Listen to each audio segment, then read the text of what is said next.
बच्चों, ये 2 अंक वाले काफ़ी इम्पॉर्टेंट क्वेश्चन हैं और ये पिछले कई वर्षों के पेपर से हम सर्च करके आपके लिए क्वेश्चन लाए हैं।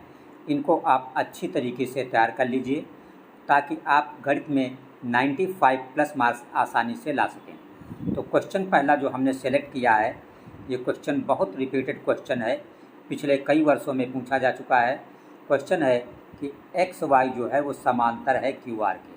ये एक्स वाई किसके समांतर है? क्यू आर के। और दिया है पी क्यू बटे एक्स क्यू, ये पी क्यू और बटे एक्स क्यू बराबर 7/3। पी आर ये यहाँ से लेके यहाँ तक पी आर जो है 6.3 सेंटीमीटर है। वाई आर का मान ज्ञात करो। वाई आर का मतलब ये इतना दूरी ज्ञात करना है।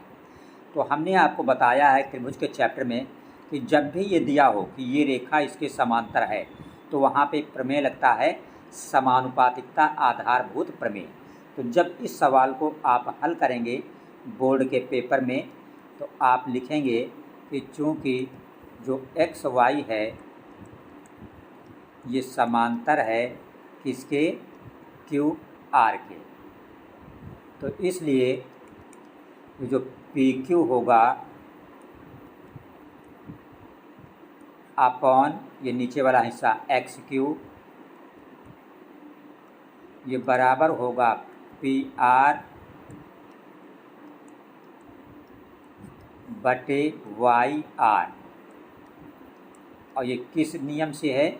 इसको बोलते हैं समानुपातिकता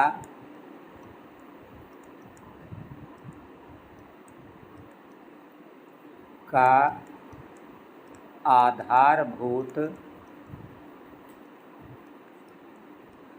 प्रमेय। इंग्लिश में इसे कहते हैं बेसिक प्रोपोर्शनैलिटी थ्योरम। चाहे ये पूरा लिखिए, चाहे ब्रैकेट में सिर्फ शार्ट में ये लिख देना BPT।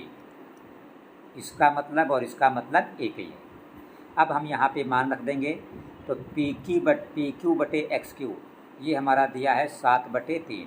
तो पी क्यू बटे एक्स क्यू की जगह पे हम लिख देंगे 7/3 बराबर पी आर हमको दिया है 6.3 और बटे नीचे क्या है? Y R. ये वाई आर हमें ज्ञात करना है तो वाई आर की जगह पे हमने लिख दिया वाई आर। अब हम क्या करेंगे? यहाँ पे तिरछा गुणा कर लेंगे। तो वाई आर के सामने 7 है तो ये हो जाएगा 7 YR तिरछा गुणा में, और 3 के सामने 6.3 है तो 3 गुणित 6.3।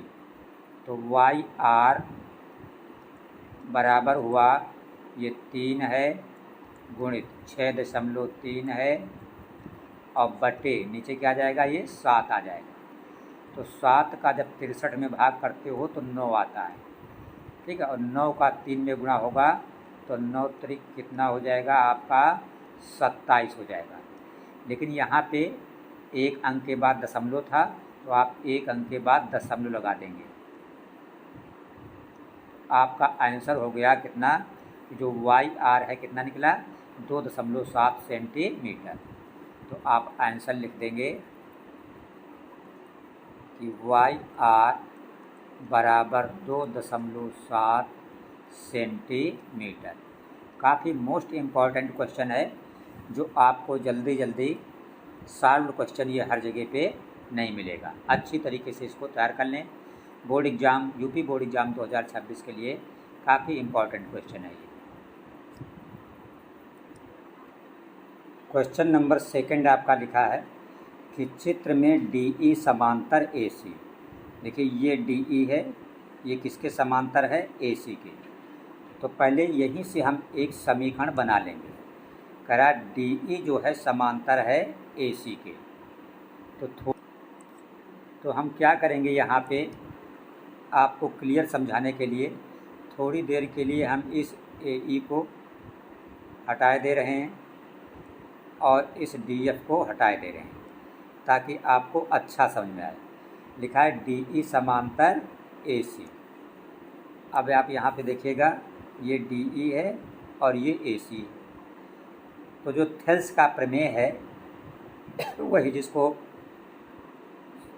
समानुपातिकता का आधारभूत प्रमेय माना जाता है, इंग्लिश में शॉर्ट में बीपीटी कहा जाता है।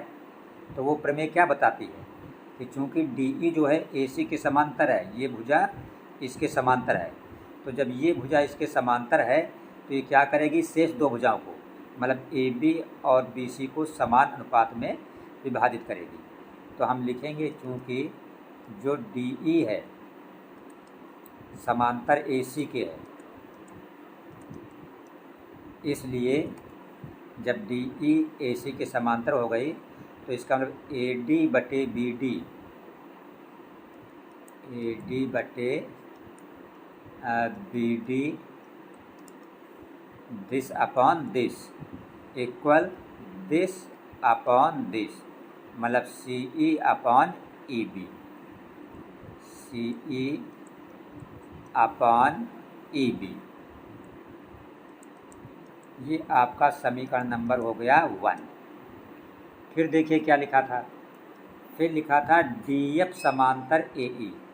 तो डीएफ कौन थी, ये जिसको हमने अभी हटा दिया था, और ये डीएफ समांतर किसके है, एई के। एई का मतलब ये, तो जब ये डीएफ जो है इस एई के समांतर है तब आप थोड़ी देर के लिए ये हिस्सा छोड़ दीजिए इधर वाला। अब त्रिभुज आप ए बी ई में देखिएगा, त्रिभुज ए बी ई में क्या है, ये डीएफ जो है ये इसके ए ई के समांतर है। तो इसका मतलब ए डी बटे बी डी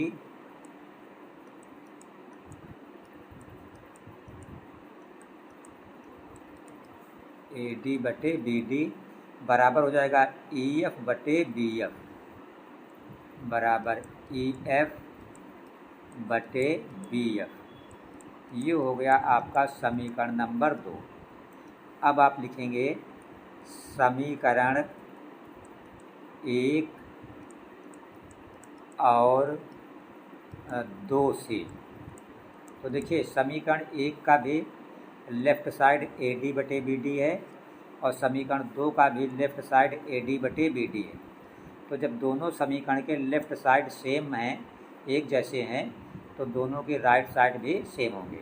तो इसलिए समीकरण 1 और 2 से क्या हो जाएगा, सी ई अपान ई बी, सी ई अपान चाहे ई बी कहो चाहे बी ई कहो एक ही मतलब है, बराबर ई एफ अपान बी एफ। ठीक है, जब भी दो समीकरणों का लेफ़्ट साइड बराबर होता है तो उनके राइट साइड भी आपस में क्या हो जाते हैं, बराबर हो जाते हैं। और यही हमें सिद्ध करना था कि ई एफ बटे बी एफ बराबर ई सी बटे बी ई। ये ई सी है और ये बी ई। यहाँ पे लिख देंगे प्रूव, मतलब क्वेश्चन जो है वो सिद्ध हो गया।